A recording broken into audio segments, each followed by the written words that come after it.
everyone, and welcome to episode 14 of the Rewatch podcast presented by the Terrible Video Gamers Club.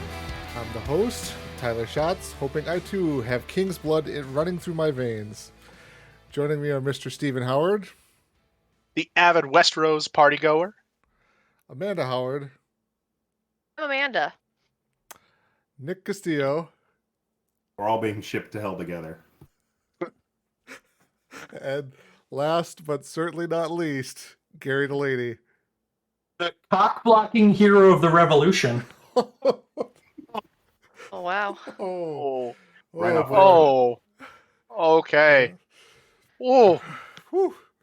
Just keep going. Don't give him the satisfaction. Just keep going. We can't encourage him because then he'll keep going. That's what she said. So here we are to discuss episode 7 and episode 8 of season 3. Episode 7, The Bear and the Maiden Fair, and episode 8 was Second Sons. So jumping right into episode 7, The Bear and the Maiden Fair. Here's the synopsis from IMDb. Jon and the wildlings travel south of the wall. Talisa tells Robb that she's pregnant. Arya runs away from the Brotherhood. Daenerys arrives at Yunkai, and Jaime leaves Brienne behind at Harrenhal.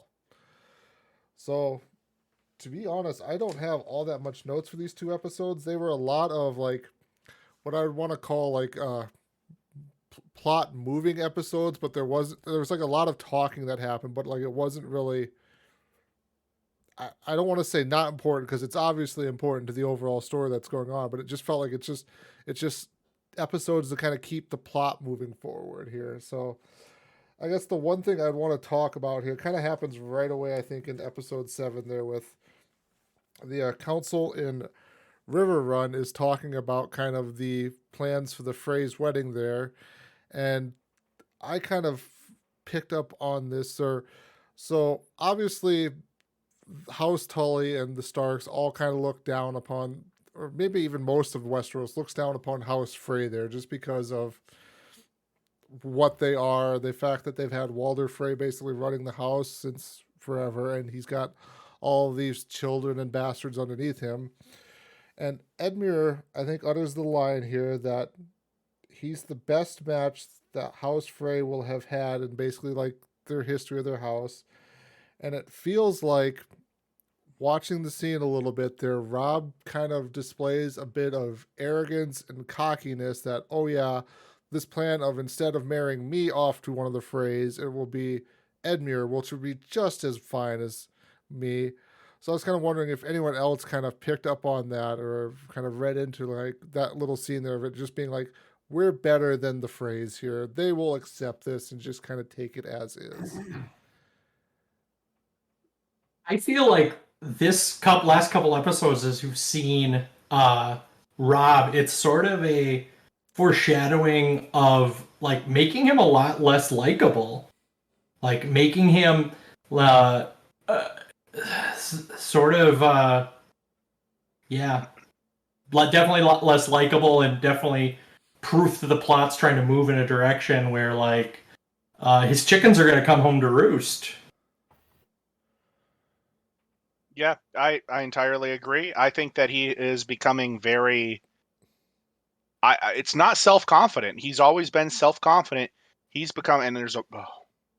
Gary, there's a $5 word for this, and I'm forgetting it, and I won't say it just for you.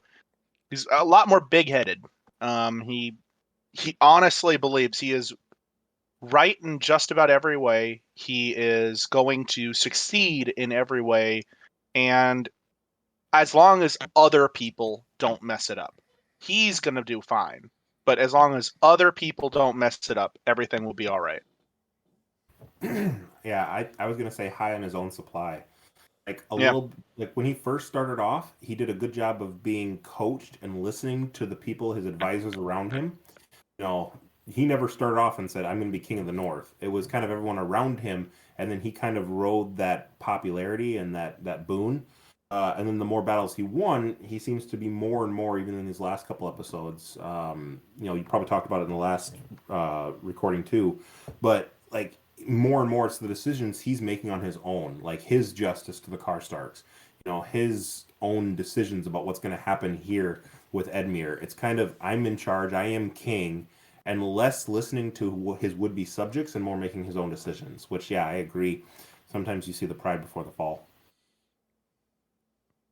I would say I would also agree with that. outside of Stark, you also see a lot less of the Northmen that had names in like when he went off to war, which is an assumption that they've all died or fucked off. Like, Yeah. because I can't remember who the big burly guy who got his fingers bitten off. I don't know where he went. It's Big John Umber, wasn't it? Big John Umber. Yeah. Yeah, very true. Like you're definitely right. They've started more and more whittling down the lieutenants around him, the named people around him, pretty much. Now it's basically just been, especially since they got to River Run, it's basically been his mom is still there in basically the council sessions for whatever reason, and then her mom's brother, Brendan Tully, is it the Blackfish basically, and then Edmure Tully is there as well. It's as if figuratively his, support is dwindling. Or even maybe like his circle of trust or whatever too is like, Council. His small council. Yeah, his council is slowly dwindling there too. Yeah. I feel like as his mission is kind of disintegrated, so is like his trusted advisors.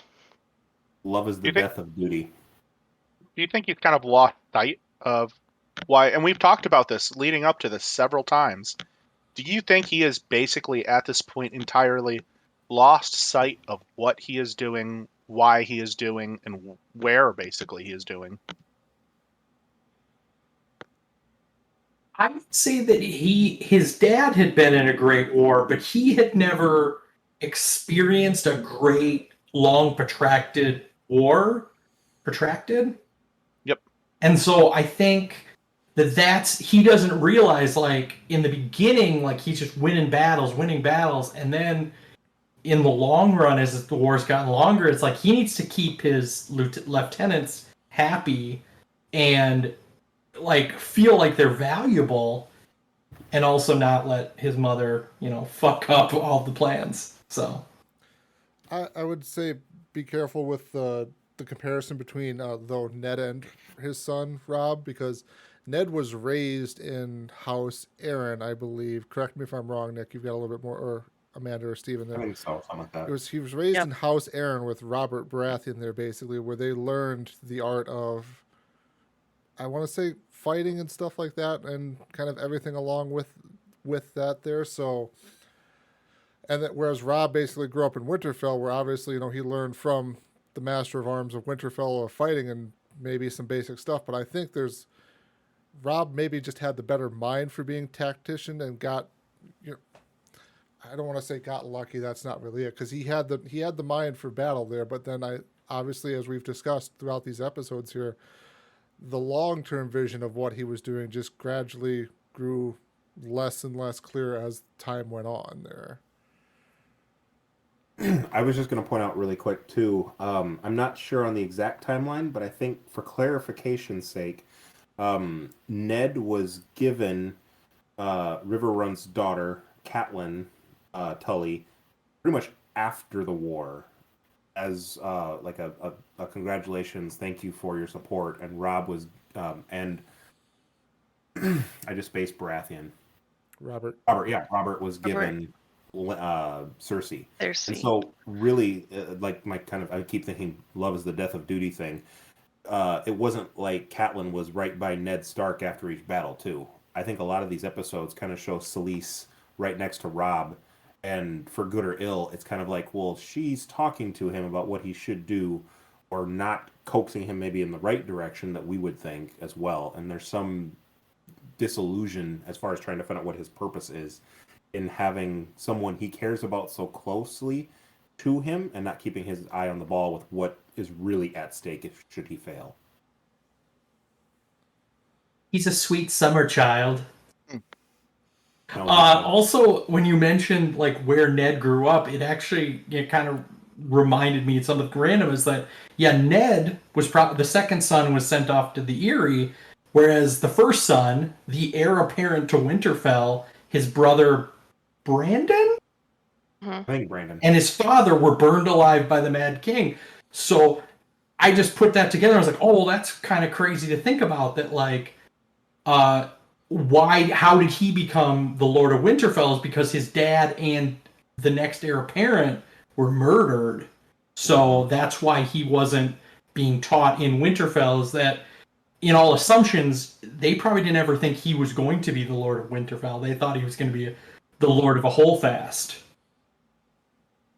I'm wondering too, and this is off of what Nick was saying, if maybe, and I am giving Elisa, or what is her name? Elisa? I think it's Elisa? Celise. Or Elise. Elisa. Sorry, Talise. that's something else. Lisa, yeah. T. Whatever her Rob name is. Stark's wife, right? Talisa, yeah, T. Talisa, yeah. Talisa Mager. I do think that a lot of this might come down from the fact that Rob has these comforts on the battlefield now that make it almost bearable, should we say, or okay, it's nice. He doesn't have to hurry. And that's kind of one of the things that on a battlefield, you're going to want. You don't want to strip everything away from everyone, but you also don't want to perpetuate a feeling of what's the word I'm looking for here? Contentness. You don't want to be content, and I feel like he is very content. He is his personal life is looking way up, and when you're content, you're not going to be trying to push forward as much as you want. I thought I could have sworn he was married to Ned was married to Catelyn beforehand, because I thought Rob was like, she presented him with a son and he presented her with Jon Snow. Yeah, maybe that could be. I couldn't Not remember the timeline. sure. Either way, I think Gary has an interesting point that like Ned Stark's father and brother were burned alive by the Mad King, and he and Robert went off to war. Rob, his father, was killed by Joffrey, and he went off to war, but he had the closest thing he would have had is Theon, other than Robert Baratheon, and that partnership like fell up. That did not work out for him. It's an interesting perspective. So I kind of wonder here too. So speaking of Talise being so close to Rob, there in the show she is portrayed as a foreigner, whereas in the book she was a Lannister. They're basically or an offshoot of the Lannister family there. So I wonder if they're trying to make the connection here of obviously Rob's probably listening to her slightly more than he really should, and her being a foreigner might not be privy to the way of the what's the word I'm looking for here? intricacies. That's it. Yep. Of the different houses and families and stuff like that. So, she doesn't know Walter Frey there. So she thinks, oh yeah, he should be fine to kind of turn around and accept this other offer that we're going to give her. She doesn't know the Lannisters and how brutal they can be. See the Reigns of Castamere, So she maybe doesn't have the big picture, and she's maybe somewhat too leading Rob astray there. And I'm not trying to say it's her fault, because I still think a lot of it falls on Rob's fault there, basically, of why things kind of seem to be not necessarily turning south for him at this point in time, but things just don't seem to be going the way they should for him. But I wonder if if they're trying to show that she's somewhat contributing to that as well. I just had a small anecdote I was going to raise my finger to as well, on something that Steven said about the contentness of having all your creature comforts at home or there out in the field. It's a little bit of having something worth fighting for, or what are we fighting for? What I want to get back to home, or I want to get back to, my significant other's, embrace. That falls short if you're like, oh shoot, well after this battle she's right over there. It's not really that much of a stretch or that much to fight for. So he's making decisions based on what would help him win the war, not necessarily what would help him keep his troops alive. Because in any battle, you're going to have hard decisions to make and people are going to die. That's what battle is. But you want to make the best tactical decision where your forces are not depleted. And those situations are better made when the gravity of how dangerous and how final it is if people don't make it back. Do you think that Rob's wife should have been sent to Winterfell? Because now she's a Stark, and by all rights, but is that maybe twisted up because they don't have Winterfell anymore? I agree with that. I was going to say Exactly. yeah, Proper- good, but Her proper place in the war was probably her and Catelyn go back to Winterfell, and Catelyn customize her to like the ways of being the High Lady of the North, like similar to, I think it's in like the first episode where they're going over with one of the smaller Starks about like all these houses and what's their sigil and like all of that. Like, I honestly think that was probably the mistake, is that the safest place for Catelyn Stark is in Winterfell, because she obviously shouldn't be trusted on the battlefield, but as the Lady of Winterfell, she's where she would be the most value, and that's being a strong pillar of the North. So I agree that there is probably a little confusion. I have 2 points here. I agree there's a little confusion on where she belongs, probably with Rob as well. But I doubt, even if they had Winterfell, I don't think he'd send her back. No way. He doesn't seem to understand that this baggage train he has going on with all these basically house routine servants with him doesn't necessarily belong every single place he goes. And I think even if he held Winterfell, sorry, there'd be no way he'd send her back. Just like he's not going to send back his mother, even if he had Winterfell. No way. And then a little bit to just to add on to Nick's point as well. The other thing, when you lose creature comforts, you are more urgent about what you want, and there is no urgency in what I can see right now. He had all the urgency in the world to start this fight, and I don't see any urgency now. Something that you were just mentioning that made me think of something else too. For comparison, the Lannister army has never had all of their lieutenants, their people important, in one area at once. Maybe for a brief bit at Harrenhal, Hall, where we see Tywin talking to all of his colonels, his generals. Like, the Starks and Robb have everybody, including, like we've been talking about, his wife, in the same place everywhere they go. And from a tactical perspective, obviously it's all fantasy and it's pre-drawn out written script, but tactically, that's so not a good idea. If it goes bad once, it's like, that sucks. But thankfully, we're not all in the same place. Like, we're talking about, should we send Catelyn somewhere else, or is it better to send his wife Talise somewhere else? You don't want to ever split the party, but at the same time, having everybody all at once, especially after some of his forces have been depleted recently with things that have happened, I think it opens you up to like one fell swoop, and something bad could happen. It would decimate everything, not just like that would go south quickly. Do you think the fact that Catelyn shit the bed on trust made it so she couldn't counsel Robb on, hey, Talisa is good, I can see that you're happy, but here's the role she needs to take in our family, because all intents and purposes she is Stark, like she is Kat's daughter-in-law, so that's where, and she just can't accept that.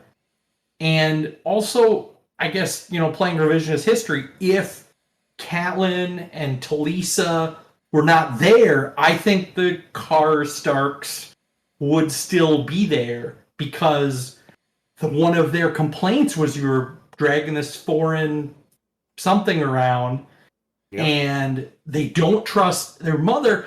But if you would just sent his mother off to go back to Winterfell, because that's where she wanted to be, like, that's a sign that like his focus truly was on like the battle. Yep. I entirely agree with your second points there, that if they weren't there, I think this goes differently. And I think it's the morales aspect and the council aspect. I will say, I don't think that his mother would have been a good counsel for his wife one way or another, because she treats his wife like Jon Snow. Like, there's no way she's going to treat her well. And I don't think she's going to give her the quote-unquote necessary advice. Like, you send them again, an anti-historical, like you're saying, but you send them both back to Winterfell together, and she's just going to cold shoulder Talisa the entire time.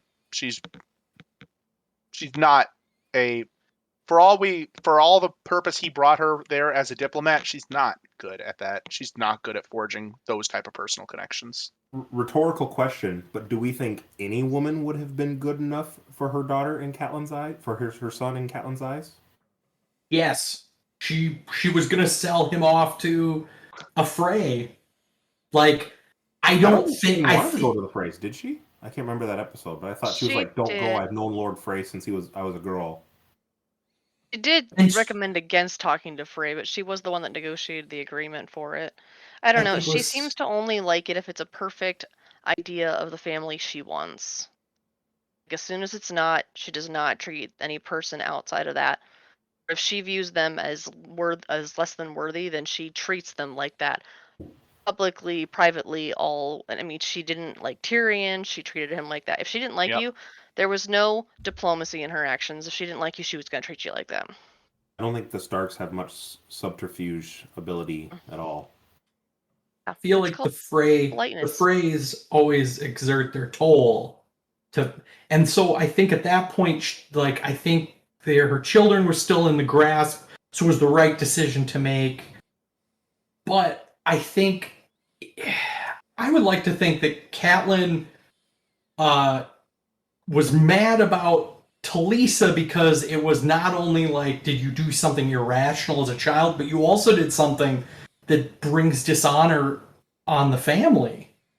Like, it was not like, honestly, like, she probably wouldn't have been happy with the Frey, but it would have been what they agreed upon, so she would make it work. She didn't agree to Talisa. She just, like, sort of showed up. That's all I got. All right. Back to you, Tyler. Well, I didn't think that topic would branch out as much as it did there, but Hey, we got a lot of stuff on that. Gary, do you have anything you want to discuss for this episode? Yes. I actually had two conversations that I thought were relevant together, and one was with Tyrion and Bronn, that they talked about, like, oh, well, you could just go up to the north and, like, you would be the ruler of the north until your future child is of age. Like, so, and I think he said, like, and your future child has the ability to be the ruler of not only Casterly Rock, but the North. Like, so your children would be very, very powerful. And until they're at that point, like, you would be a ruler.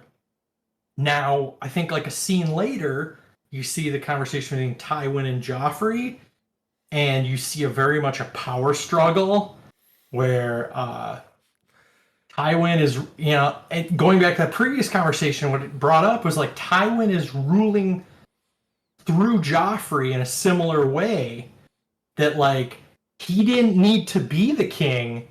His grandchild's the king, and he can assert force through that. Anyway.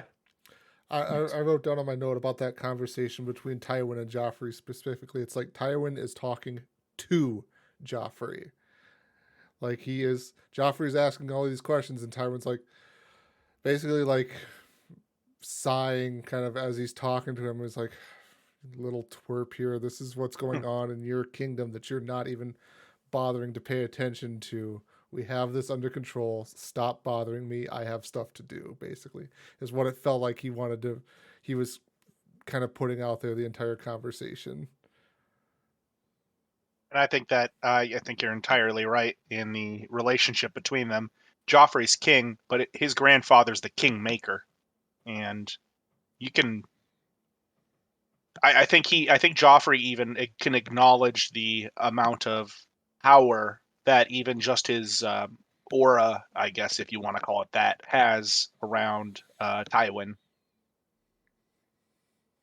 Also, I would say that Tywin is trying to set up, as he's somewhat new at this point to King's Landing, he's trying to set up the rules of engagement, or maybe he's been there a little bit, but basically to say that like the hand runs the country, the king is just a figurehead. Like the king shits and the hand wipes. Like that's all that needs to do. So I think he's trying to set down the precedent that you're still the king. You can still do whatever the fuck you want, but I'm gonna I know better, and I'm gonna make things work so that you're successful and your children are successful. Tyler? I was going to kind of interject with just kind of a history lesson here. So, book readers or Nick, correct me here. Tywin was the hand of the Mad King Aerys for a brief point in time there, and then there was some rift that they basically split up there. Right? The Mad King kept undermining everything that Tywin would say and do, and point fun about how he's how lucky he is, and how everything works well for Tywin, and he shits gold, and he has Castle Rock, and he's got these two beautiful twins that came out, and everything goes great for him. And then Tyrion is born, and all in one fell swoop, this person he's probably secretly super jealous of is given a tiny little dwarf demon child, and his wife is dead. And Tywin, I believe, is just like mortified beside himself, and the Mad King Aerys has a couple comments like, haha, your wife's dead. Guess you're not so great after all. And Tywin just is like, I'm done. This is ridiculous. We used to be friends, and you're an absolute ass. And just up and leaves and goes back to Castle Rock. And that's when he's not come back until the very end, when he brings his troops back into, supposedly help the king back into King's Landing, and ends up sacking the city, and Aerys dies, I believe. Aerys also appointed Jaime to the Yes. Kingsguard, which was against Tywin's wishes because he wants Jaime to be his heir. Yep. You can't be an heir. Correct. And so that was also, I think, part of it. Mm-hmm. That's an interesting history lesson there. And I guess thinking on it, is Tywin trying to basically change the political structure of the Westeros as we know it? In terms of right now, it is a pretty, I don't want to say standard monarchy, but you have a king, the king rules, and the king decides. And Tywin is really making, like you said, that king into a figurehead. And that, at least to me, and like the history buffs on this in this world can tell me if I'm wrong, but the king has never been a figurehead before this point, at least to me. The king has always ruled absolutely. It was always whoever is king is the person who's making the decisions, is the person who's deciding what to do. It seems, at least. I don't know. Gary seems to be shaking his head. I'll give you a moment here in a second. But it's interesting that from my perspective. Absolutely, like you said, is he trying to change the political structure? I think so. I mean, he wants someone with strong Lannister blood to be the one making those decisions moving forward. Whether that's a Queen Regent in Cersei, or if somehow Jaime can become king, or be a strong power, or move the seat of power to Lannisport, where the Lannisters are from, on the Westerlands, or to put Tyrion as the Master Coin into so many different, relationships like with Sansa, or to set up so many different positions of power that they've secured his legacy, because he knows he's mortal, but he wants to try and do what he can to set his children up for success, however that looks. I would say that Robert Baratheon was a figurehead. He told Ned directly in the first episode, I want you to rule. You don't belong up here in the north. You need to be down in the ruling. And Robert wanted to drink and whore himself to an early grave. I'll give you that. That's all Robert wanted. So all Tywin's trying to do is set up that process. Is that you just need to have fun. Go drink and whore yourself. I'll take care of the rest. So unlike Nick, I think it is a setup system. Amanda. I can kind of see it a little bit both ways, because I could see him totally willing to take over this and just rule. On the other hand, Joffrey is supposed to be, 16? He's supposed to be underage. So yes, he might. You could argue that, and we've seen what a great job he's done ruling. Beautiful work, really. Tywin was very impressed with it, as he even sent Tyrion back and said, "You will bring that." I don't remember what insult he called him, but he said, "You will bring him under control, and if necessary, his mother." So I think there could be a little bit of both. I do think it also goes back to his legacy, like Nick was saying. Whatever is gonna, I think he'd be willing to just be Lord of Casterlock as long as he's got his legacy under control. He wants the most glory. He was fine with Jaime. He even said covering himself with glory by winning battles in the field. I think he's okay with ruling through Joffrey, but I think he's also, I mean, I don't mind if he rules through Joffrey right now. Joffrey's kind of a interesting. He's reined him in to an extent. Yeah. Well, Didn't I mean kind of that. have a counterpoint to Gary there, and that is, I very I very much think that oh my God, I'm remembering Storm's End, but I'm not remembering the dang king's name. What's his name? Robert Baratheon? Baratheon. Robert? Thank you, Robert Baratheon. Should be easy to remember, but it's not. Space thriller. He's been gone King for a Robert bit. Baratheon did rule, and the way you can see that he did rule was that there was no other focus of who made decisions in the kingdom. The hands switched often. The even the Littlefinger, who controlled all the coin, just borrowed to spend what Robert wanted. True. All policy decisions came from Robert, at least from what I can tell. Everyone just did what he wanted. Robert just had no idea what he wanted. Well, I mean, he knew what he wanted. He wanted the whore and drink and hunt. Fair point. Nick? Yeah, just to tie on to that, that's probably more where I was thinking of, to parry part of what Stephen was saying. It was a terrible king, a terrible reign under Robert, but yeah, he knew what he wanted to go do, and whatever he wanted to go do was what he kind of just decided to go do. Whereas I think if, as horrifying to imagine as it could be, if Joffrey truly wanted to do whatever he wanted to do, like everybody would be dead and the whole place would be in shambles. And so I think to some extent that's more the figurehead I thought of, where yes, the hand and the people around him are trying to counsel and actually run the kingdom, but there's, in that perspective, definitely more allowance, more in what the king really is trying to do and would like to do, that Robert got to go do, like we said, whore and drink himself into an early grave, versus what Joffrey would actually like to go do. All right, Gary, were those your points for the episode there? I had many, many more points. Okay. I also made a note about Daenerys receiving the Lord of Yunkai, or the head Lord of Yunkai, and about how, I thought it was interesting that the line of Unsullied that his whole party had to walk through is, I think intended to be very, very intimidating. That not like, oh, we're going to receive you in, and my army's just camped over there, and they'll keep me safe. Like, no, you're going to have to walk past a crap load of soldiers. And then the dragons were there, and the dragons were there for intimidation. And then their offer to her was, we'll give you some ships as long as you get the fuck out. Like, just stay out of our business. Her offer back is, they need to free all the slaves, and she will give you your life. Tyler? I was just going to point out, too, that her name is starting to get longer and longer, too, now, because Missandei introduced her, and it's like on and on and on and on and stuff like that, so something to point out.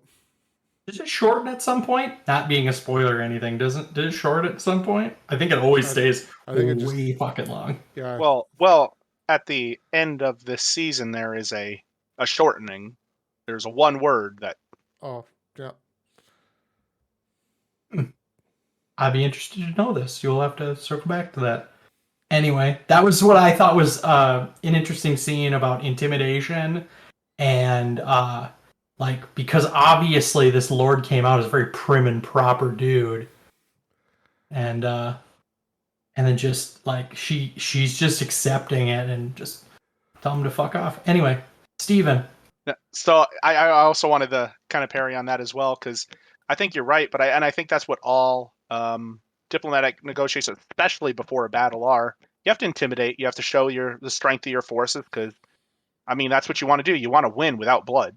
That's what Sun Tzu said, that I believe, or something like that. The win without fighting is the greatest victory. Blah blah blah. I mean, go rate it yourself, but that's I could easily see where she's coming from. She wants to look terrifying. She wants to look intimidating, and she wants Yunkai to think that they don't have any option to survive, or it's only give in or survive. I was also wondering how you guys felt about her, and I'm of two minds here. Just basically becoming a raider herself and going city to city, just attacking cities, just taking what she wants. And I mean, I can't fault her for exactly what. So here's the thing: I can't fault the end result. I am, and we got to. I said this before. I'm all fine with burning Atlanta. It's nothing that's ever going to be a problem with me. But there has to be a reason, I would feel, to start those hostilities, and it feels like she has no real reason besides she wants to burn Atlanta.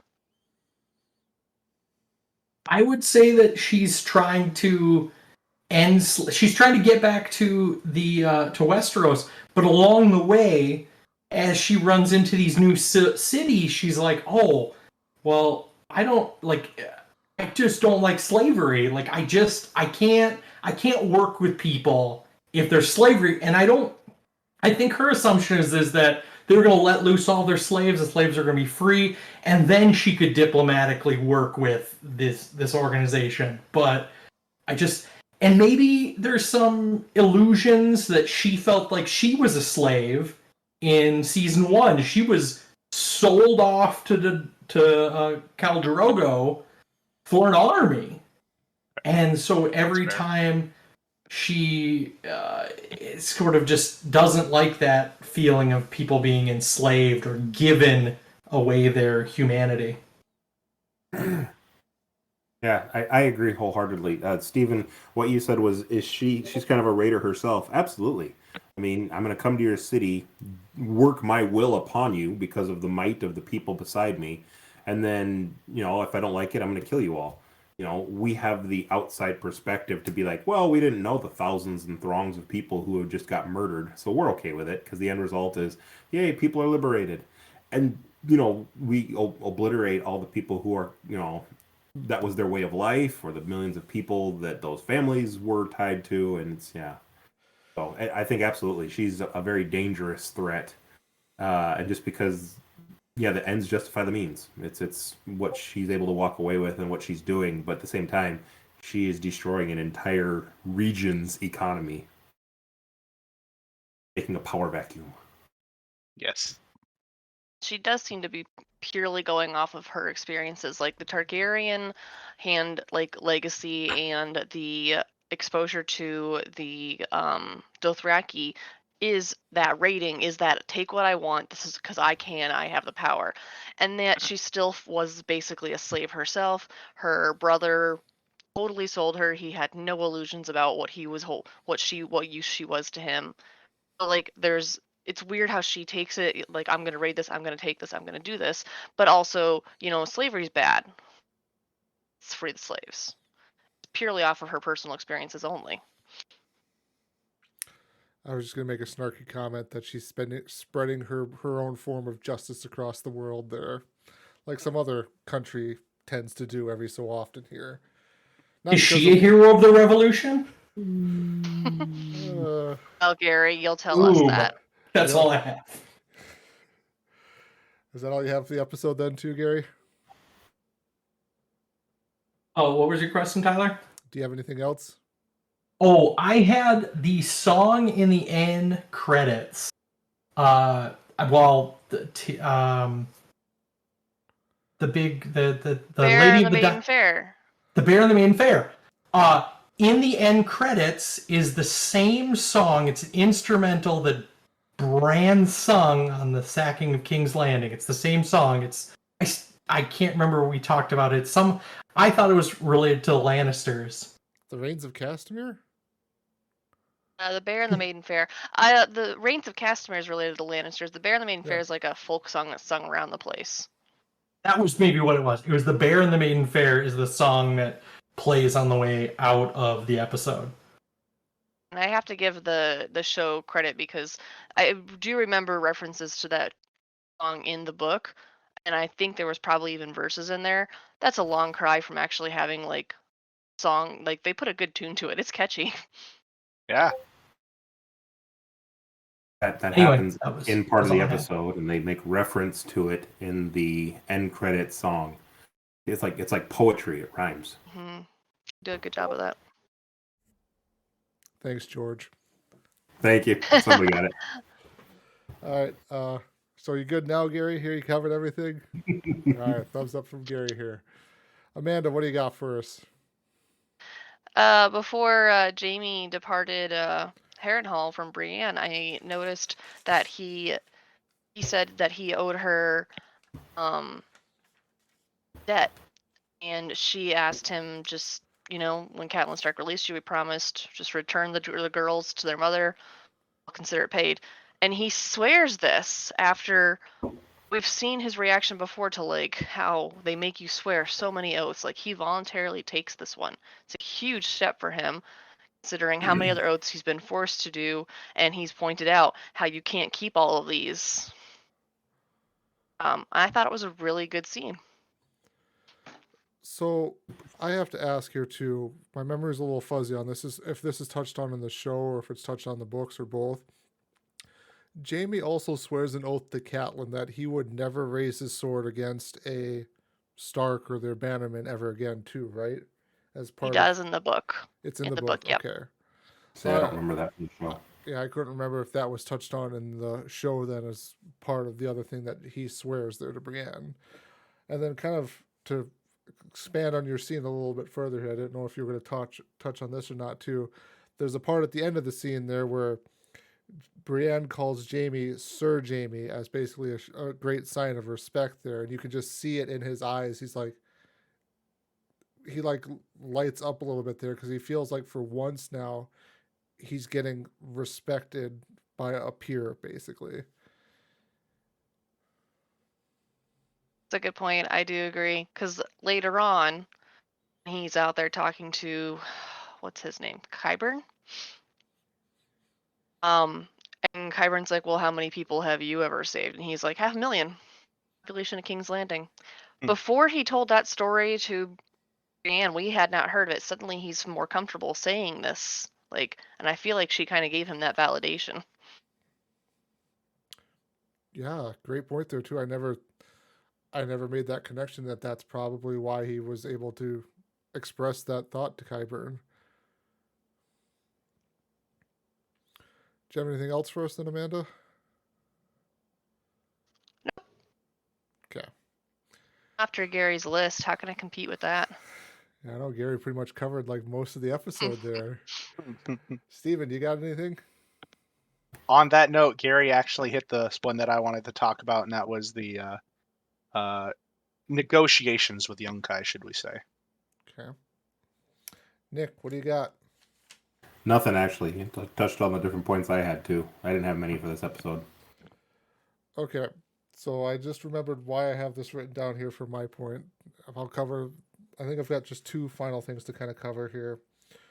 One of them's more of a discussion here. There's a scene where Tyrion and Shay have a conversation after it is revealed that Tyrion is going to marry Sansa Stark there. And something about Shay's character, the way she kind of comes off, is always kind of, I don't want to say rubbed me the wrong way, but it always seems like it's just, I don't know how to quite say it. It seems like somebody who just doesn't get it. Like she's not understanding. She's being too independent, maybe is the wrong word there too. But like Tyrion's explaining to her, no, I have to marry Sansa. This is what is being commanded to me. This is how everything works.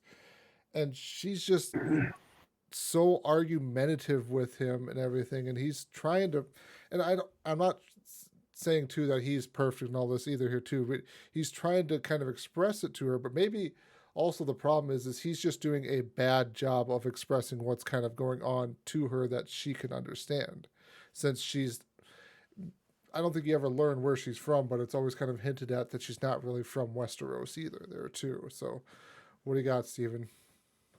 So I think that you're right, and I think that a little bit comes down to who Shay is, and I feel like we really get attached to Shay watching her and reading about her, and well, I guess some people do at least, but like she's witty, she has these clever little things. She always seems kind of like a nicest person, and we got to realize she's putting on a show that entire time, and she's kind of wheeling us in. She's in this for herself. And she doesn't see, I mean, you're right. Tyrion has to do this. And I think she might even understand that. It doesn't make it any less of a threat to her position. And I think that's where it comes down to, is she feels threatened. I like the character of Shay better than she's kind of a combination of characters in the book anyway, but the character in the book is a very, very different personality. I enjoy watching this one more, but it does drive me nuts how much she's arguing with him about, like, considering she is not a highborn person, she would be so used to the fact that lords and anyone powerful, they rule your entire life. They rule all the small people's lives. So I can't, it just keeps blowing my mind how she's like, oh, he doesn't run everything. I'm like, have you heard of this man? Yes, he does. Okay, I actually am rewatching this episode and a couple other episodes. Knowing some future plot threads, in Shay's story, I started to question that conversation in a very different way. And we get to those future plot threads, we can talk about it. Just remind me, because I'll forget. But there some other things going on in this conversation? So, anyway. That was what Tyler mentioned this, and that was what I was picking up, is like, maybe there's more going on here. Maybe Shay's playing the Game of Thrones. Either you win or you die. Yeah. No, I think you're right. I do. I think you're right. Anyway, Tyler. All right, and then the final point I was going to touch on, and I can't believe in Gary's long list of stuff he talked about there, we didn't touch on the Hero of the Revolution's one glorious scene. I even made the little scissors, thing. We don't have to talk about this scene at all, but let's just say the You Hero just cut that scene out. We're going to cut that scene off, actually, here. Oh! I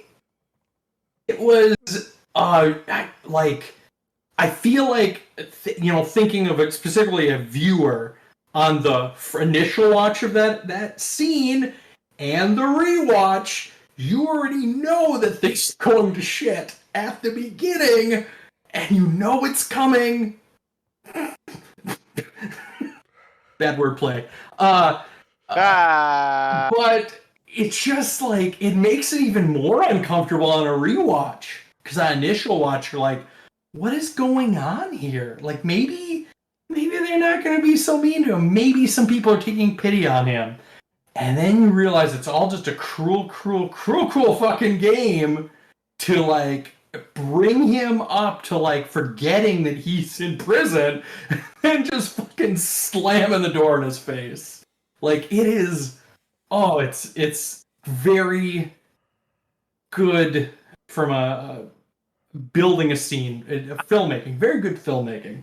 That's a sad fucking thing to say. Nick?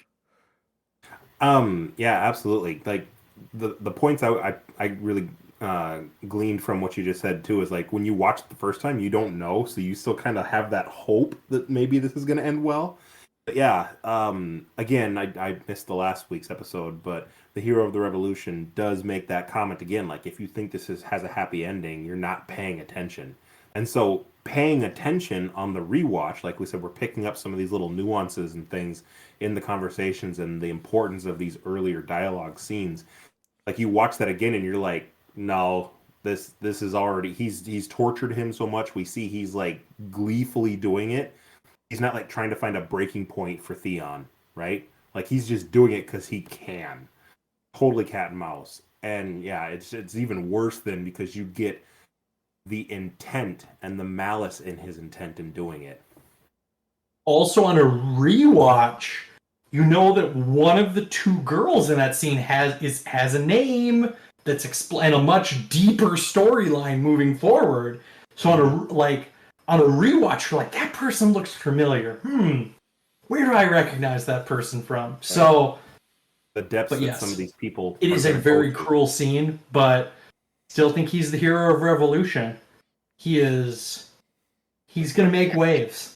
He's gonna make waves. He's gonna give the North a clean shave. He's gonna. Oh my God! Gary. This is the Line painful conversation. Line in the sand, hurdled. Tyler, back to you. I do remember when I last reread the books, when I got to these scenes, I was like, okay, I'm just gonna read like a word out of every paragraph. Nope, we're still there. I don't need to. It's worse to rewatch it. Oh, It's one of those ones that it doesn't wear off. Like you can't rewatch it. Right. And I think it really impacts the sadism that our hero really has, because I think Joffrey is a sadistic, and I think that he likes to torture and kill people, even though Gary loves him. We're not talking about Joffrey. We're talking about the hero of Revolution. No. I know. I think this guy is legitimately the most sadistic person in the entirety of everything. He outdoes Joffrey by leaps and bounds, and this type of thing, like, I don't think Joffrey could have conceived of giving someone hope and then snipping it off. This is just it's painful. It's so painful. Is it also that he's older? The hero of Revolution is probably 18, 19? Okay, when I was 18 or 19, I would not have come up with a plot to bring two naked hot women in front of a guy that I was going to snip off his junk. He just wants to impress his father, who hasn't been introduced yet. So, but you don't know that. I would think. Tyler's nodding. He got my explanation about impressing the father. I'm picking up what you're putting down there, Gary, about that point. Yeah. I would wager, people who get my alignment references, Joffrey is lawful evil. Evil, he knows what he wants to do, but he's got plans. I'm going to get there by doing this, or I'm going to test the waters and doing something wrong because I can get away with it. So I'm going to keep going. Whereas chaotic evil is the hero. I'm going to do this just because I think it'd be fun. Let's see where this goes. I will disagree with you there. I will say that Tywin is very much lawful evil. Okay, I'll give you that. Tywin knows what he's doing. I think that Joffrey is stupid evil, and I think that our hero is chaotic evil. Chaotic evil. Is there a category for incompetent Is Joffrey not evil? lawful evil?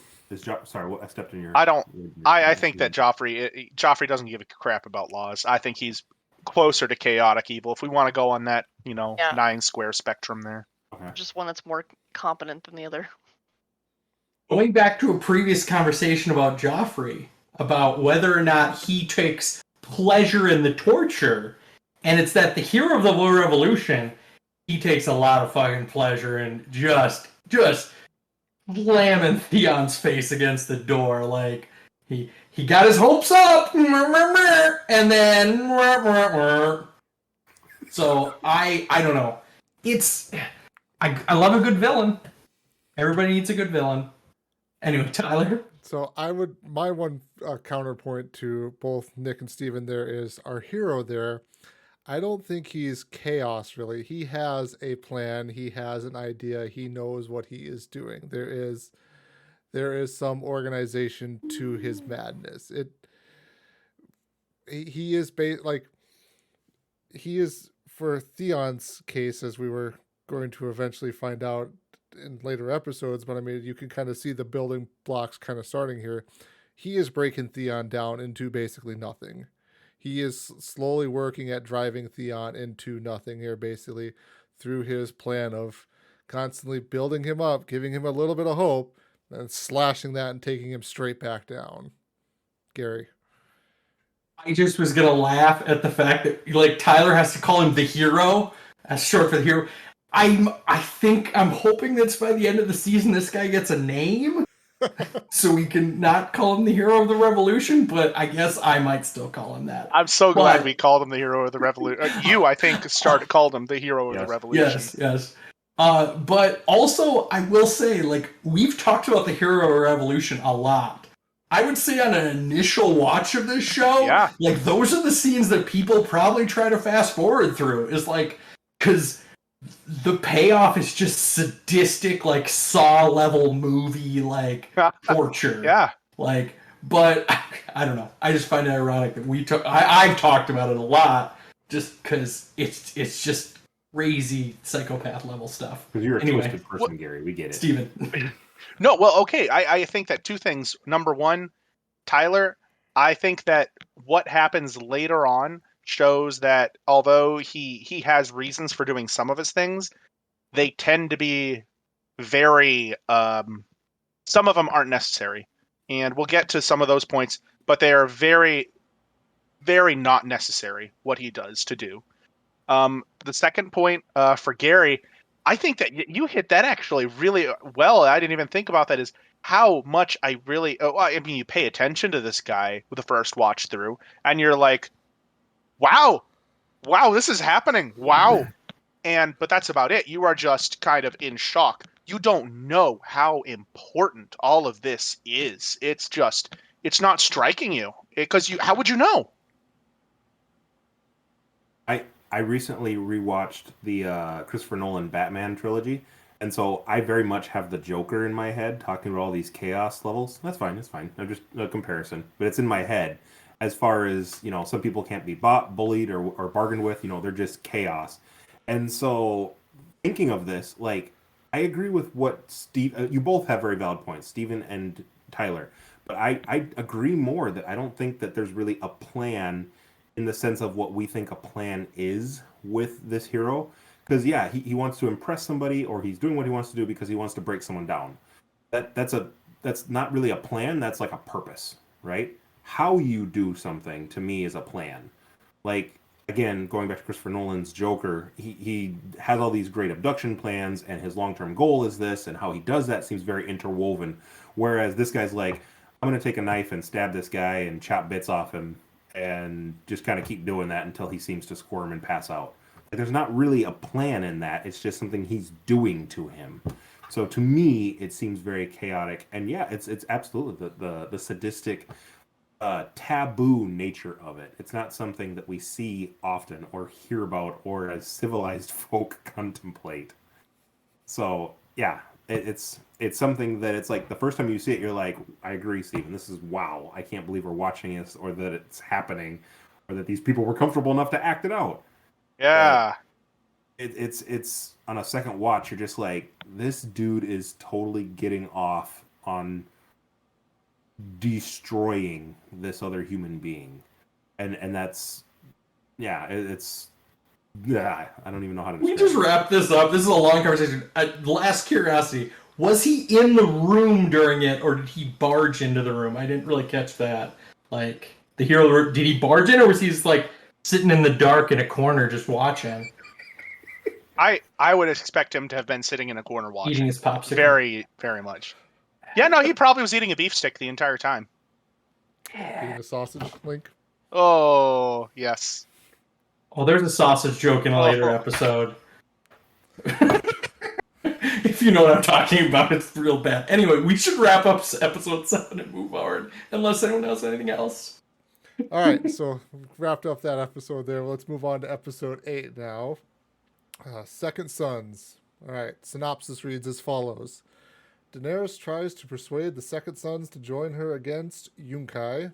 Stannis releases Davos from the dungeons.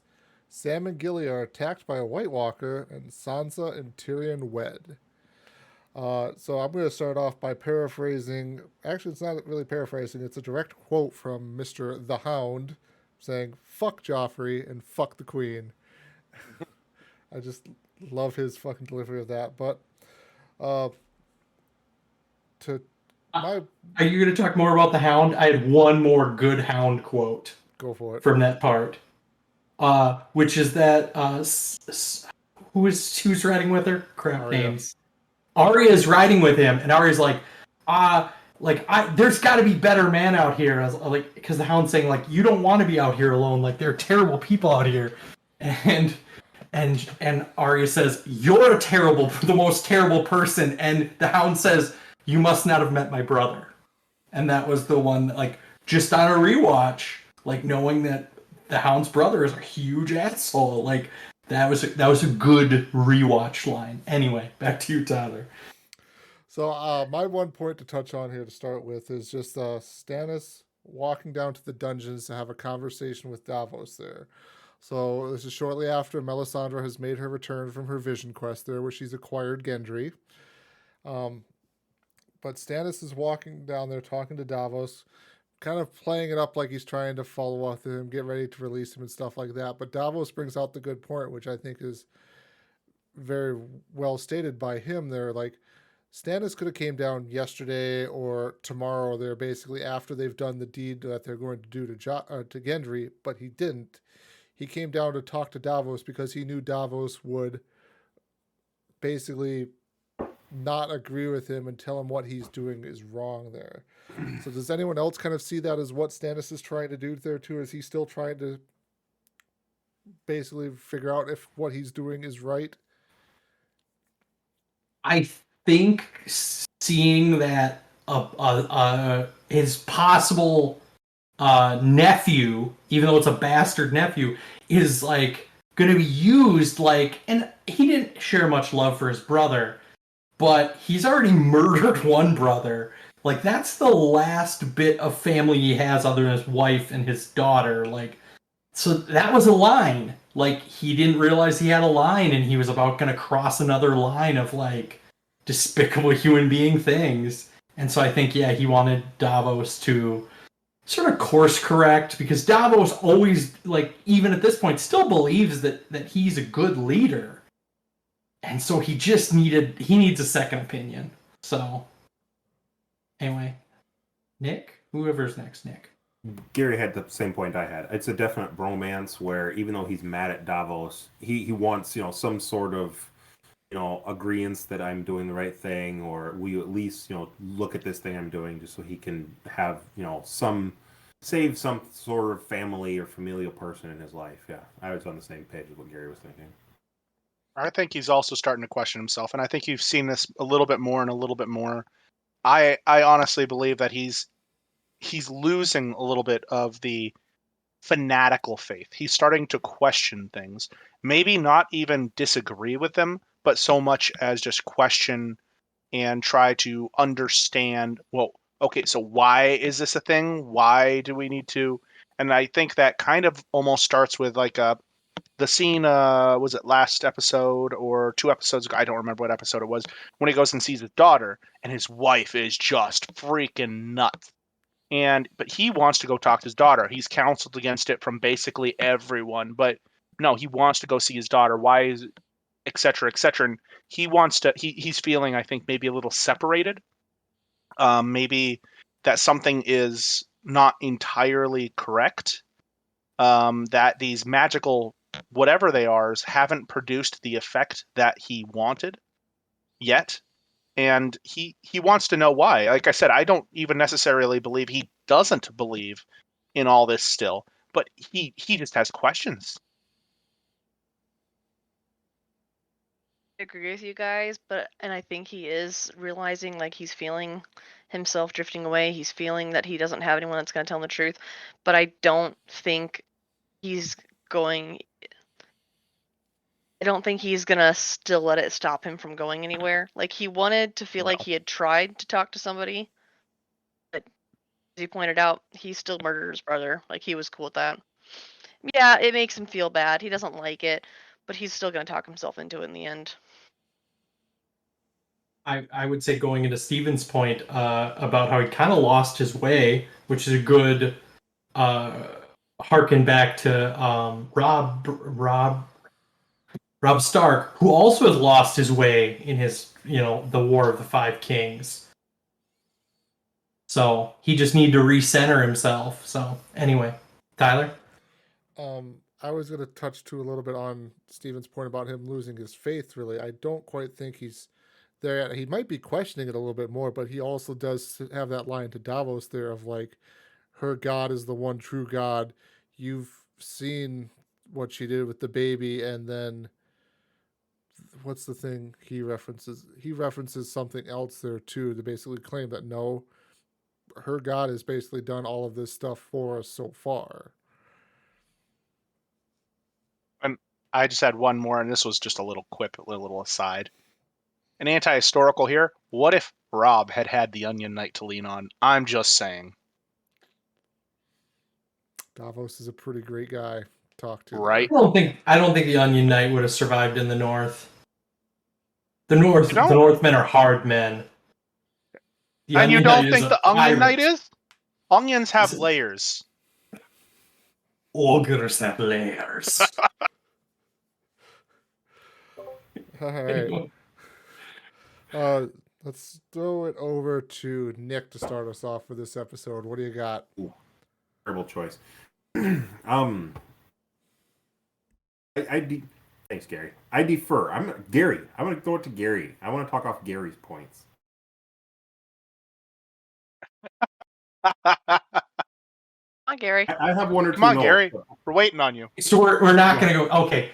I had some notes on Daenerys's plot about the initial meeting of the Second Sons, and I feel like maybe you get introduced to the leader of the Second Sons, and I feel like that whole scene and all those conversations are 100% to make you dislike this guy. Like, there's not a redeeming quality. You haven't seen his battle premise. All you've seen is he is the biggest douchebag biker gang son of a bitch. Like, and so he has power, but no one has ever questioned him. Also, I think it's a soft introduction to Dario Naharis. Is that close to the words that Arya was told? No. Valor Morgulis No. and Valor Dolores. Valor I can't spell either of those words, so I thought they were the same. It's got to work on your languages there. If your fictional languages, Gary, God. Who knew? Also, going back to the same Daenerys story about the Second Son's revolution, do you think he needed to sneak in to give her the news? Like, that, that he was going to join, the Second Sons were going to join her, and that he murdered all of his all of the generals? Do you think it was for just to make a dramatic entrance? Or do you think it was to ensure that if he had the upper hand, like, what he was saying would be more believable? Like, if he just said, like, I killed these other guys, I'm totally on your side, but, like, maybe there's something to do with, like, having the upper hand. But I just thought that was an interesting... maybe, I guess, someone who's read the books, is this how it goes down in the books? Like, how do the Second Sons surrender in the books? I don't remember that. What I was going to say, though, is I do think it's for a little bit of effect. And I think you have to bring the heads. I mean, you can't just say, hey, I killed them, don't worry. You have to basically show proof, but also that... Show your work. Show your work. Middle school math class, show your work. Damn right. You don't want points counted off against this grade here. But also he has to have a little bit of a psychological impact when he does that, because my thought here, and I actually had a question on this, was how do you even trust him? He's a mercenary who killed his own people when he thought it was in his best interest. How do you trust him to be on your side? How do you trust him not to just turn on you in the middle of the battle? And I think that I almost think he uses the psychological, bam, look what I did, cool thing to kind of maybe put that out of people's minds, because the only person that I trust less than a mercenary is a mercenary who's already betrayed someone to help me, because that just means they're twice that untrustworthy. Steven, I think that's a future plot thread where her initial counsel actually does question him. Spoiler alert, he joins Daenerys. But there is some questioning of him later on. But not right now, there's not. I maybe I missed it. Well, the episode ends with him pledging his allegiance to her. Well, I don't know. Oh, okay. So in a future plot thread, scene ends. her group that she's with does have some butts and heads with him. So I don't think that's fully unresolved. That no one knows that they can trust him. Her motley crew of advisors. Nick, what do you think? You wanted to hear my points. What do you think? I agree, Gary. Okay. No, yeah, I don't know if I'd go as far as Steven's not trusting the mercenary. Like we were just talking in the previous episode too, Daenerys is a threat herself, so I don't know how trustworthy other people would be around me, knowing my reputation if all I did was introduce myself and then go ahead and slaughter everybody. So I don't really know if I would go as far as to not trust him. I definitely would think that he's someone willing to do whatever it took to keep himself alive, and talented enough to get the job done. But I don't know if I would go so far as to say that I wouldn't trust him. Yeah, I don't know. Anything else on the second son or the Daenerys conversations? I didn't have. I guess my next, not necessarily a topic, but just the one more fun line on our rewatch is the Tyrion and Sansa bedroom scene where he finally just he takes a drink, she takes a drink, we're gonna do this, and then he decides he can't do it. We need to wait. He's and then Sansa says, "What if I never want you to?" And then it flashes back to the camera flashes back to Tyrion, and he raises his wine goblet and says, "And now my watch begins," in reference to the Night's Watch, who have to be celibate for the rest of his life, which is something that he made fun of in earlier seasons about he'd never be able to give up whoring. The whores would be complaining from Dorne to Casterly Rock or something. But I thought that was a fun note. Steven? A slightly darker point on that.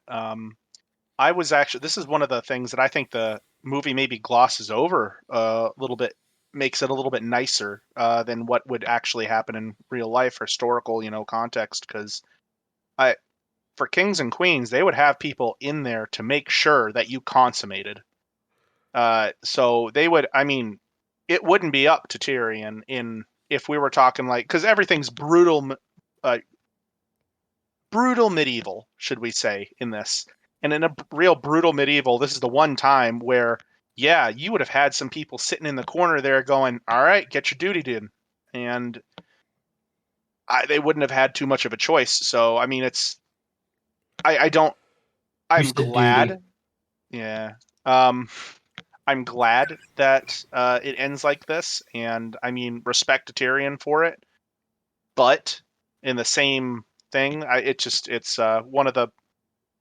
I'm not sure. I like the scene because it has a happy ending. I don't like the scene because it wouldn't have a happy ending. That's fair. The way that you propose that sentence that he says, Gary, about now my watch begins. I took that in a totally different context. I thought that he was giving a nod to her because she is, a very beautiful woman, someone that he would aspire to hopefully one day get the opportunity to be intimate or romantic with. And now my watch begins, I will then begin waiting for you. Now my watch continues to wait for you, or something along that line. I didn't see it as, all right, I guess I'm going to be celibate forever then. I thought it was more it would end on a hopeful kind of context is how I took it. I guess I took it exactly like Gary did. Interesting. Yeah, Nick, to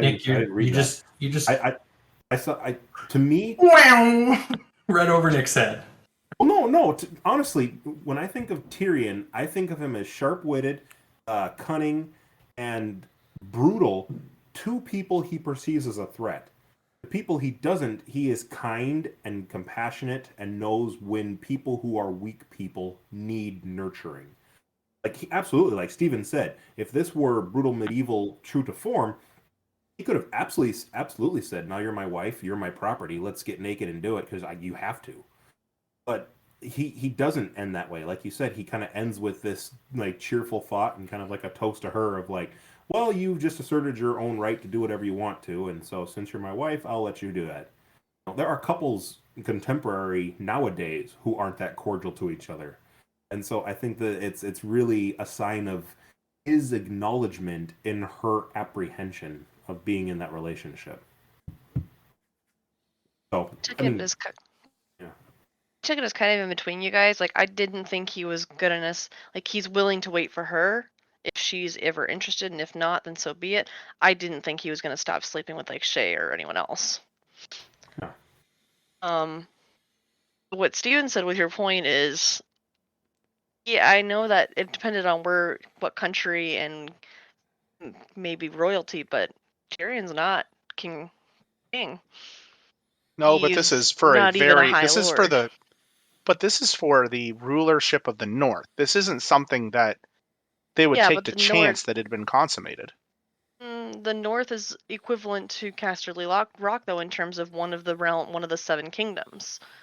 Like, they both could. I don't know. They did have the bedding ceremony, which doesn't always necessarily have to happen, but Your Amanda, your point about like ensuring that it was his heir, that kind of goes back to the Jaime Cersei with like it could be anybody's kid that Sansa has. Doesn't necessarily have to be Tyrion's, but I think you know, your boy Joffrey even makes made that a point about yep, and I was like, oh god. Even Yeah, your boy rehearing it. Joffrey does make that point, and I. also in that point he says a Lannister. So at this point, has Joffrey just accepted that he's a true-born Lannister? Like in everything but title. Good point. There's I even a like, point in the books when Joffrey's getting married. We're not there yet. Joffrey gets married? No. I like the When they're discussing getting married. Sorry. They were discussing getting married. You're right. Mm-hmm. I just remember when Cersei was upset because she had a beautiful Lannister lion cloak, and the Queen of Thorns throws a fit because she goes, "No, you're supposed to use the father's thing, the father's arms, not the mother's." Like, she wants it to be the Baratheon thing. She's like, also, like, why would you just encourage those rumors? They're not rumors. They're real. Bum bum bum. Spoiler. I was just going to comment that I like the names that we give people. Like, Joffrey is not Joffrey; he's your boy Joffrey. We have the hero of the revolution. Exactly. You guys are just jealous. what else did you have here, Gary? Since it's apparently on you to keep us going. Okay. I had jumping towards the end of the episodes to the Sam story. The Sam story has kind of the conversation gets interrupted by crows, and so I guess trying not to spoil anything. Like on a rewatch, like I didn't even realize like that's an interesting plot device. Like, anybody have any idea why the crows? Is it somebody like the sightseer Bran who's making the crows squawk? Is it the children of the forest? That's not the right word, is it? Yeah. Okay. Yeah, that's fine. Like I guess on a rewatch, I was like, I wonder who or what power, or because it's not just like, oh, there's a bird, like there's a predator out there. It's like there's a shitload of crows that are at that point at that second, or is it just a narrative device to like turn the page?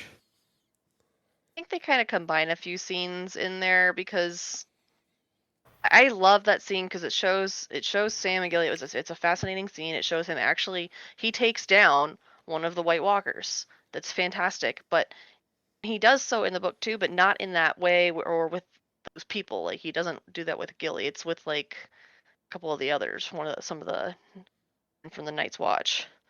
Later on, there's also a scene in the books where with the crows. I think they kind of combined it and just used it as a good movie. As we can say, as the seasons progress, things get a little bit different, and a lot different from the book. So, yeah, I think they combined it. Was there some sort of all-seeing eye that was doing that, or the crows where I was like, it just seemed really forced plot to like get him to like. There was a character in the books that used the crows.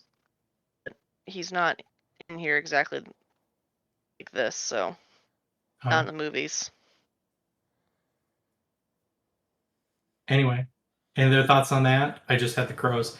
And then the last bit of that scene was on a rewatch, realizing that why were the White Walkers going to them at that point? It's because on rewatch, I realized that the White Walkers are accustomed to all of Craster's babies being sacrificed.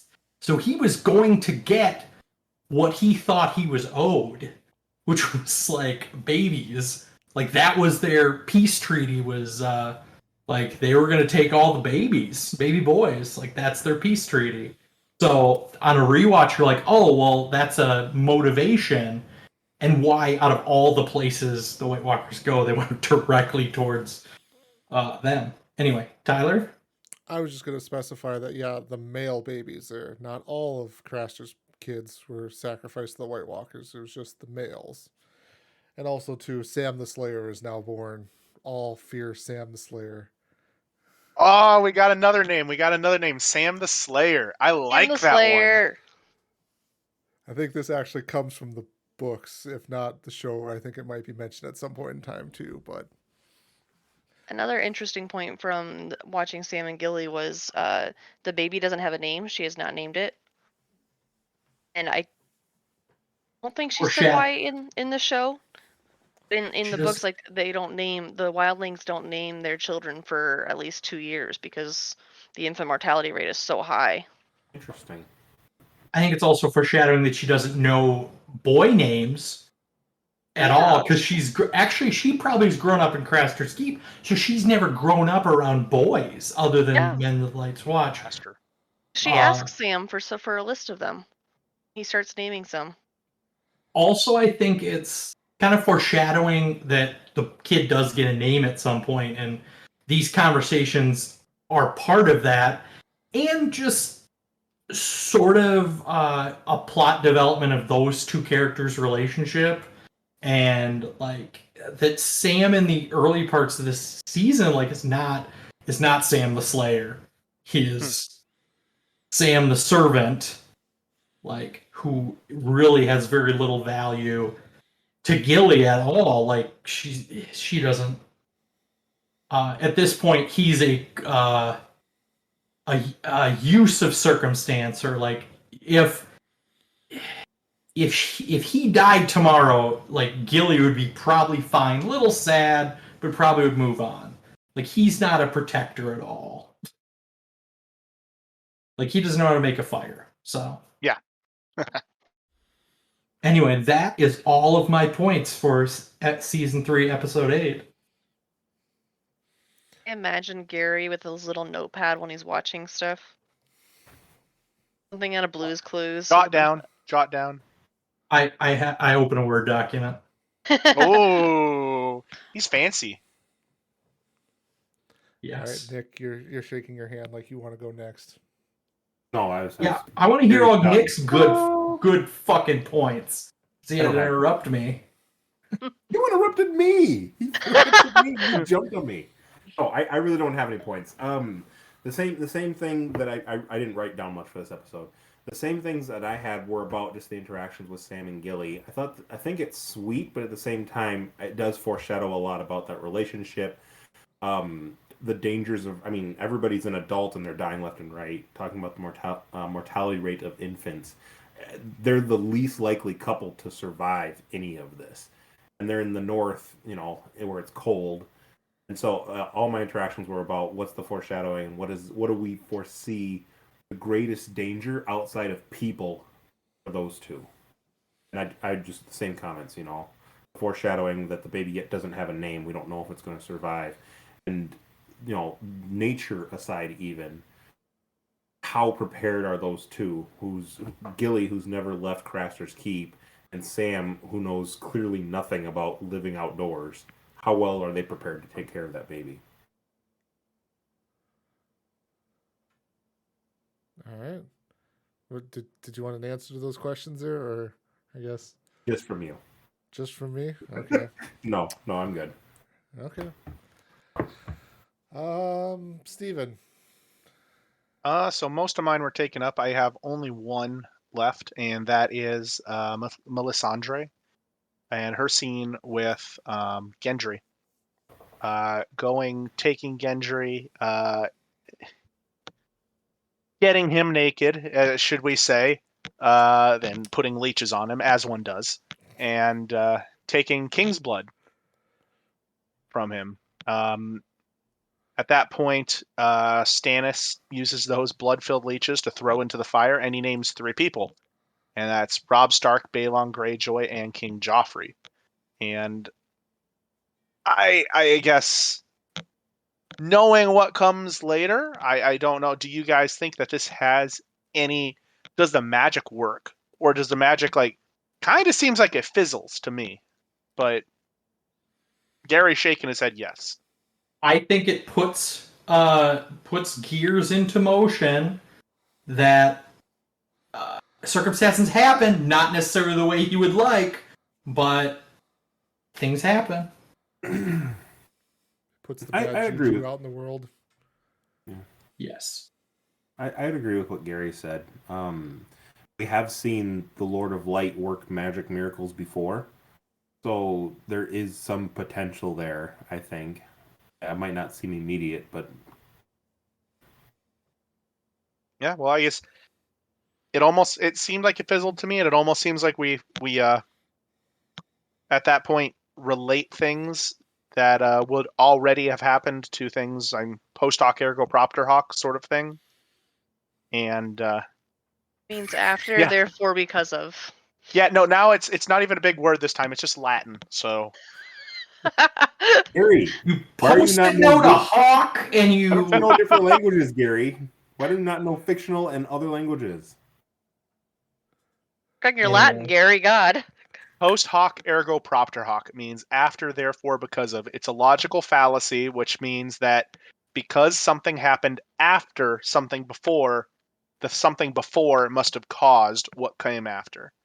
And I think that this sounds is like kind of... the Latin peoples. They seem like they just need to learn how to use if-then functions. It makes you feel better, Gary. He's quoting West Wing. He didn't learn Latin himself. No. Dang. Everyone who's listening, Steven is giving the most grimmest face ever about liking the West Wing or something. I don't know. No, I like the West Wing. Amanda learned this phrase from the West Wing, so she assumed I did as well, but that's okay. From the West Wing. Anyways, I believe that this is a... I don't believe the magic works here, and that's, I think, why events continue with Melisandre the way they do later on, and where she's looking for other things.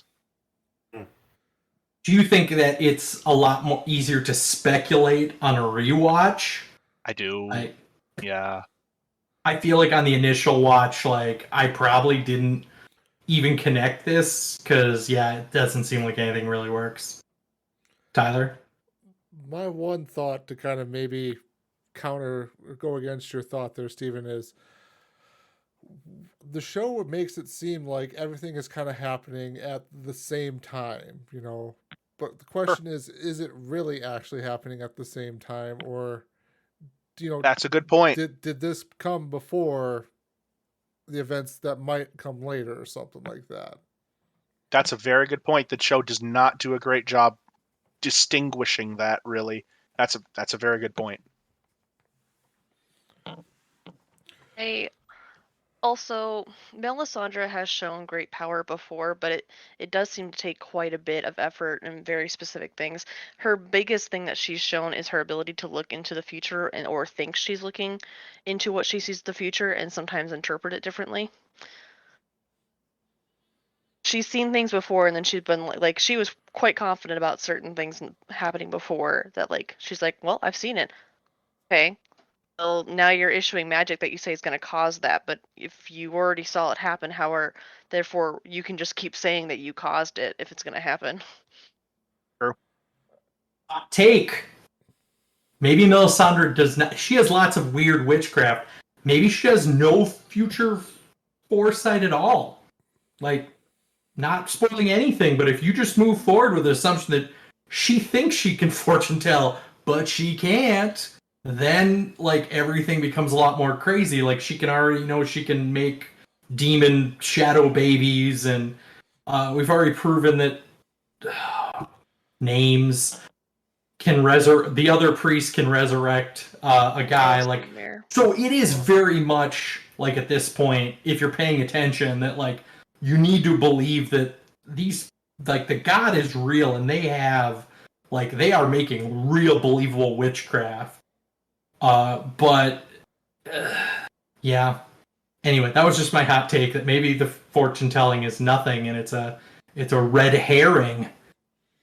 I think that's actually a fantastic point. That when you say that actually I had never considered that. I think that's a fantastic point because you're right. She doesn't know when she goes and sees what's his name, the flaming sword. Eric Dondarrion? Yeah. And she talks about what is in the afterlife because she doesn't know. And he says, "Oh, there's nothing. It's just blackness." She doesn't know that's going to happen. She doesn't know. There's a lot to be said that she's just maybe going along with events. Maybe she's being worked through with this red god, but is not causing any of this or not actively deciding, "Hey, I'm going to make a smoke baby." It's just happening. And maybe she doesn't have this kind of the foresight, like you say, that she knows everything that's going to happen. Maybe she just knows how to channel the power to her from the red god, and the red god does what the red god does.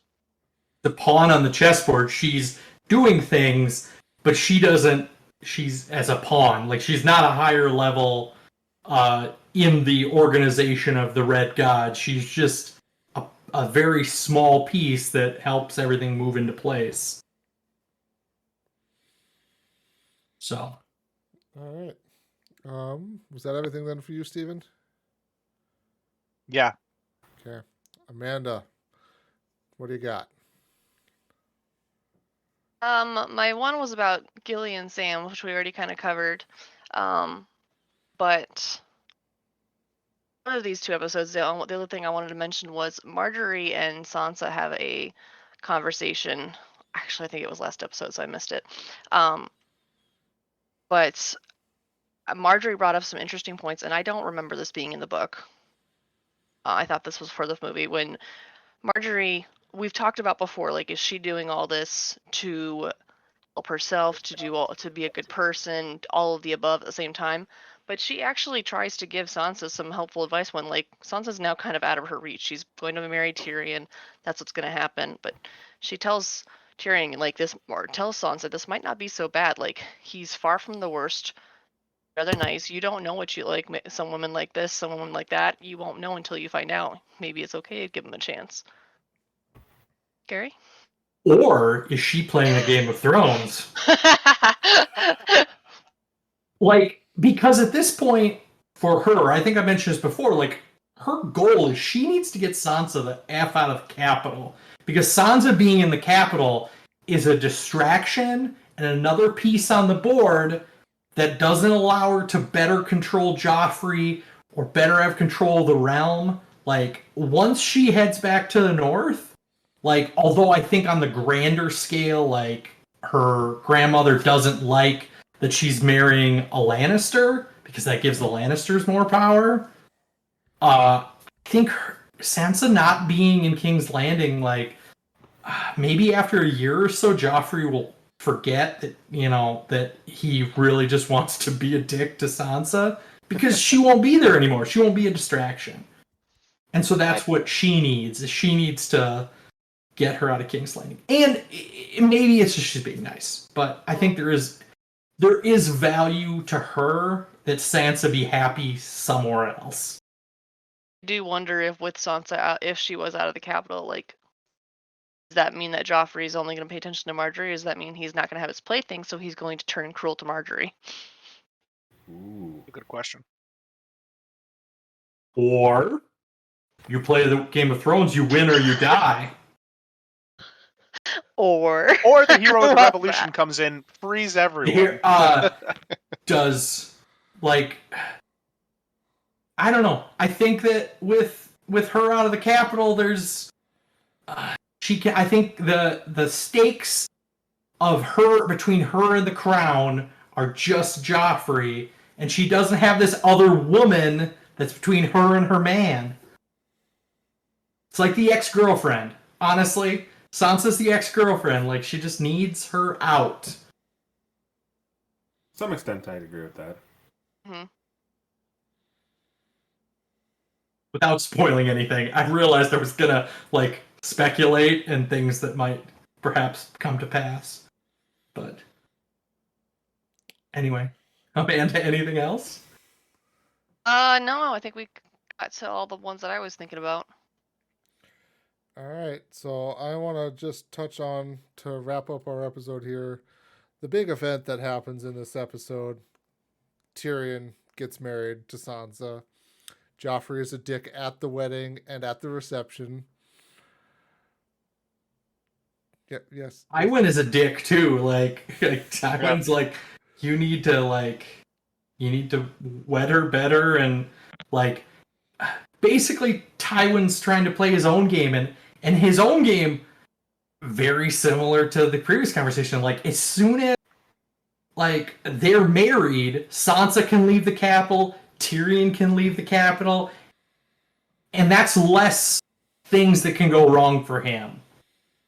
Like, it's one more you know what I mean? uncontrollable piece he doesn't have to worry about basically on the board, because while he's got his son under control somewhat, his son could still be a little bit doing stuff that Tywin doesn't think works to further the family interest. Honestly, I think his focus is more changed to like being the hand of the king and controlling Joffrey, like, and he might come back to Tyrion in a bit about how Tyrion can help being the Lord of the North, but right now they're still at war. Like, Tyrion being the Lord of the North only works like in peacetime. So, like, I think he just needs to get them out of the capital. I think that's Steven?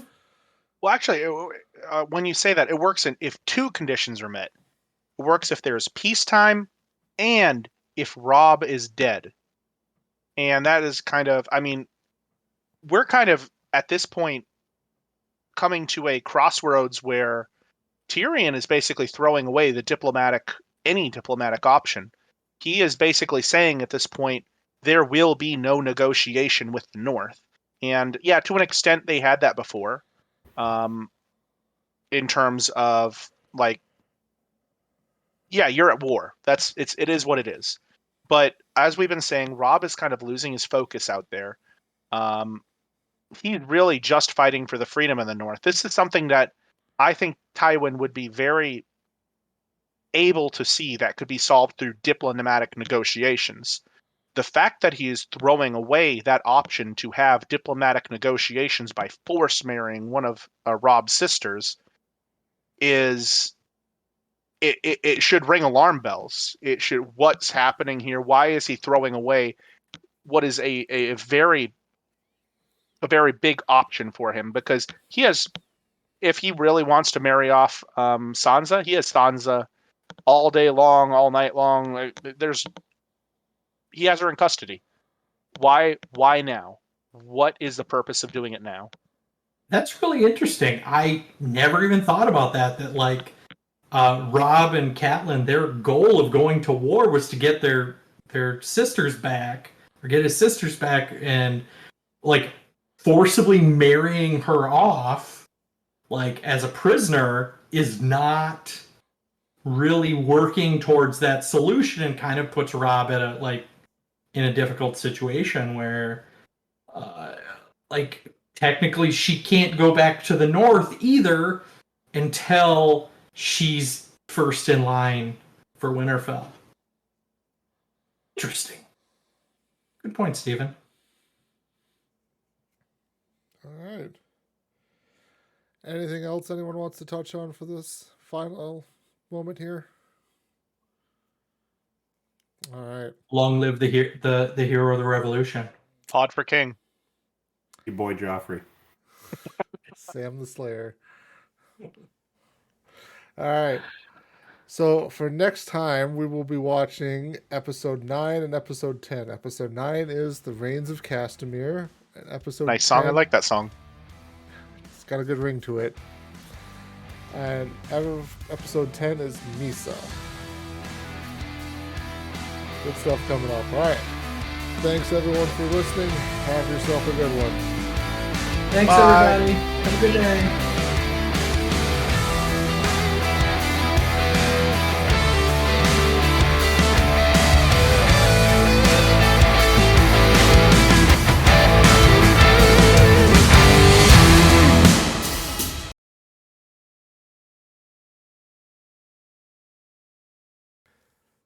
Hello, everyone, and welcome to episode 14 of the Rewatch podcast presented by the Terrible Video Gamers Club.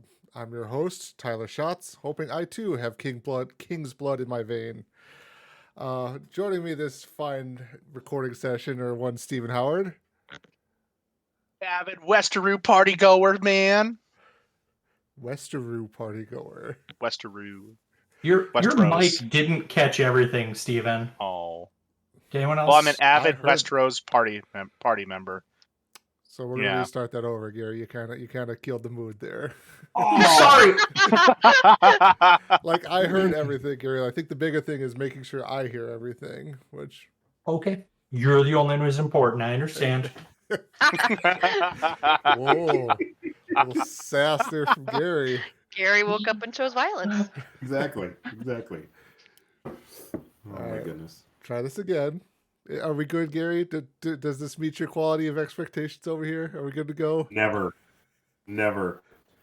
So I was the only one who thought Stephen lost some.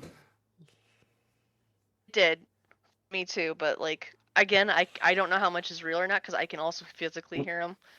Steven's voice carries. He's loud. There you go. Oh, Is this voices rewatch? carry. Is this rewatch episode 14 or take 14 then? 14. Go.